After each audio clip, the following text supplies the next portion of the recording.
क्या आपके या आपके किसी जानने वाले के पास कभी ऐसा मैसेज आया है जिसे देखकर थोड़ा अजीब लगा हो कि कहीं ये कोई स्कैम तो नहीं? ऑनलाइन फ्रॉड आजकल बहुत ज़्यादा बढ़ गए हैं, तो आज हम इसी पर बात करेंगे कि इन स्कैम्स को देखते ही कैसे पहचानें और खुद को और अपनी पूरी फैमिली को कैसे सेफ रखें। एक क्लिक और पूरा का पूरा बैंक अकाउंट खाली। सुनने में किसी फिल्म जैसा लगता है ना? पर ये एक असली खतरा है, कोई मजाक नहीं। लेकिन अच्छी बात यह है कि कुछ बहुत ही आसान सावधानियों से इस खतरे से बचा जा सकता है, और वो भी बहुत आसानी से। ये प्रॉब्लम कितनी बड़ी है, इसका अंदाजा इस सर्वे से लगाइए। 22,000 लोगों में से लगभग 42% को नौकरी के नकली ऑफर्स मिले। सोचिए, ये कोई छोटी मोटी बात नहीं है। स्कैमर्स लगातार और हर नए तरीके से लोगों को अपना शिकार बना रहे हैं।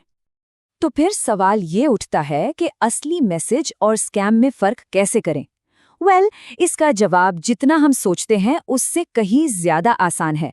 चलिए इसे समझते हैं।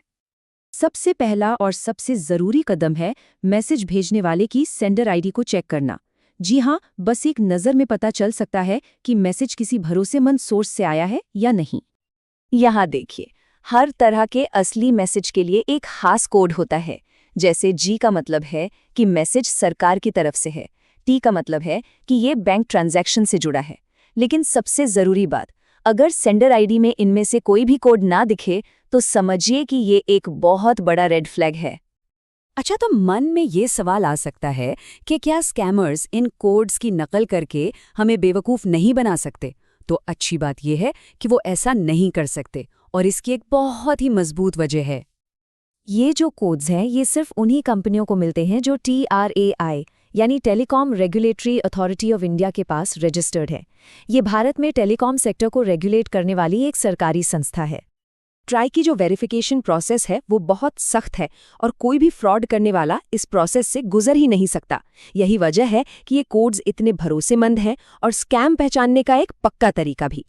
सेंडर आईडी चेक करने के अलावा कुछ और भी तरीके हैं जिनसे स्कैम से बचा जा सकता है। आइए एक नज़र उन पे भी डालते हैं।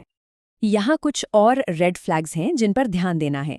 स्कैम वाले मैसेज में अक्सर स्पेलिंग की गलतियां होती हैं, और वो हमेशा एक तरह का दबाव बनाने की कोशिश करेंगे कि जल्दी एक्शन लो, नहीं तो मौका हाथ से निकल जाएगा।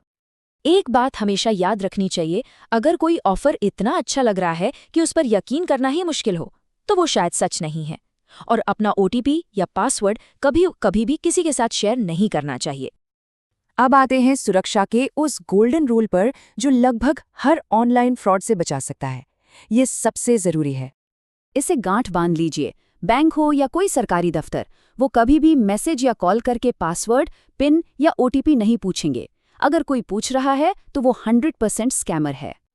हमेशा सतर्क रहकर हम न सिर्फ खुद को बल्कि अपने पूरे परिवार को इन ऑनलाइन स्कैम्स से बचा सकते हैं। याद रखिए, जानकारी ही सबसे बड़ा बचाव है।